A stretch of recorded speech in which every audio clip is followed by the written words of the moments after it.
خانقاہ ربانیہ نقشبندیہ روحانی معالج پیر مفتی احسن محمود نقشبندی صاحب۔ اور محرم کے حوالے سے اہم بات یہ ہے کہ محرم کے اندر جیسے کہ اور مہینوں کے اندر بہت ساری خرافات بدعات ہوتی ہیں، اس طرح ماہ محرم میں بھی بہت ساری خرافات ہیں۔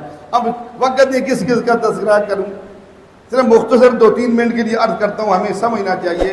لیکن محرم کے مہینے میں خرافات میں سے ایک ہی ہے، لوگ نکاح نہیں کرتے، شادیاں نہیں کرتے، محرم کے مہینہ ہے۔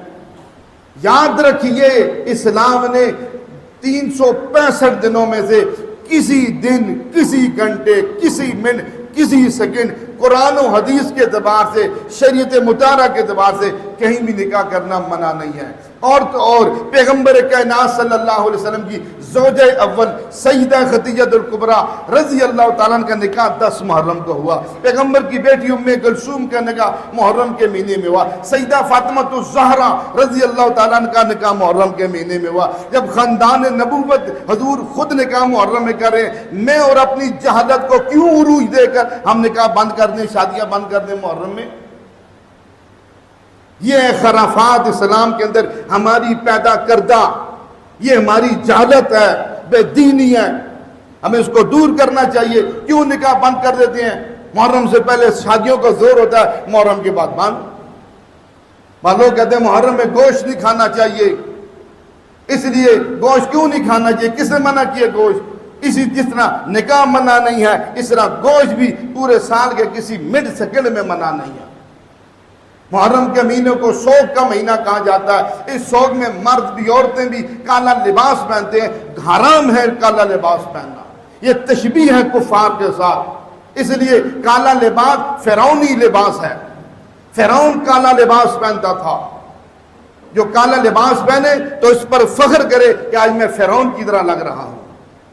ہم فرعونی لباس پر خوش ہونے والے مسلمان سنی دیکھیں، جو دوسرے ہیں رافضی، ہمیں سے کوئی تعلق، کالا پہنے، پیلا پہنے، نیلا پہنے، ہمارا اسے کوئی تعلق نہیں ہے۔ لیکن ہم اپنے سنیوں کو کہتے ہیں، ہمارے سنی مرد عورتوں کو شرم کرنی چاہیے کالا لباس پہنتے ہوئے۔ میں تو کہتا ہوں خریدتے وقت بھی شرم کرنی چاہیے بھیا۔ اس کے علاوہ یہ تشبہ بالکفار کے علاوہ ہے ہی ایک نسبت ہی غلط ہے اس کی۔ حضور نے فرمایا سفید لباس پہنو، سفید کپڑا ذکر کرتا ہے، دعا دیتا ہے، ہم وہ نہیں پہنتے۔ حضور پاک صلی اللہ علیہ وسلم فرمایا سفید کپڑا صالحین کی علامت ہے، ہم اسے گریز کرتے ہیں، ہم غیروں کے لباس پہ خوش ہوتے ہیں۔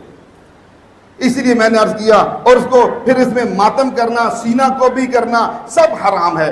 اس لیے جہاں شریعت نے خودکشی کو کیوں حرام کیا ہے، اس لیے آدمی خودکشی کے ذریعے سے وجود کو ختم کرتا ہے۔ جہاں پورے وجود کو ختم کرنا حرام، اسی طرح وجود کے کسی حصے کو تکلیف دینا بھی حرام، اور اس حرام کام کرنے والوں کو دیکھنا بھی حرام، ان حرام کام کرنے والوں کی مجلسوں میں جانا بھی حرام، ان حرام کام کرنے والوں کے قریب سے گزرنا بھی حرام، ان کے تذکرے کرنا بھی حرام۔ ان کو جب ہم ان کی مجلسوں میں جائیں گے، حرام کار کرنے والوں کو دیکھیں گے، اس کی وجہ سے ان کو اور جوش آئے گا، گویا کہ ان کی حرام کاری میں ہم نے اور تقویت پیدا کر دی۔ یہ ساری بدعات ہیں، خرافات ہیں، دیگیں بانٹنا ہے۔ اور جناب اللہ یہ اگلے جمعے باقی عرض کروں گا، اتنی ذہن میں رکھ لیجئے کہ یہ جو ہم نے ایک افراتفری پیدا کر دی ہے محرم کے مہینے میں، یہ اسلام کے اندر نہیں ہے۔ ایک طبقے کی خاطر جس کا تعلق پورے ملک میں غالباً 5% بھی نہیں ہوگا، 10% بھی نہیں ہوگا، 90% سنی مسلمان اس ایک طبقے کی وجہ سے ایسے افراتفری میں مبتلا ہیں کہ جناب اللہ سمجھا جاتا ہے کہ پاکستان انہی کے لیے بنا ہے، یہ پاکستان اسلام کے نام پر نہیں بنا، یہ پاکستان ان کے نام پر بنا ہوا ہے۔ پورے ملک میں افراتفری کی ایک سما بن جاتا ہے، ایک عجیب کیفیت بن جاتی ہے، جبکہ نہیں ہونا چاہیے۔ ہمیں اپنا ہمارا ملک، ہمارے اندر یہ شریعت غالب رہنی چاہیے، ہمیں اس چیز سے منع کرنا چاہیے، رکنا چاہیے۔